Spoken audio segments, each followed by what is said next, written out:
तिच्या माणसामध्ये राहिलेला आहे एक जीव.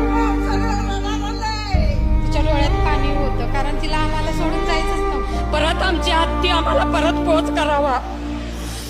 आणि त्या हत्तीच्या डोळ्यात पण पाणी आले की 33 वर्षे लोकांनी आपल्याला सांभाळलं पण तिला काय बोलता येत नाही. मग ती तिच्या डोळ्याच्या अश्रूतून ती भावना तिची व्यक्त केली आणि ती अखंड महाराष्ट्रात बघून आज सगळेजण इथं रस्त्यावर आले. हत्तीला परत आणण्यासाठी कोल्हापुरात यात्रा सुरू आहे. माऊलीची खेळा ना आमच्या दाखवतो आमची ताकद.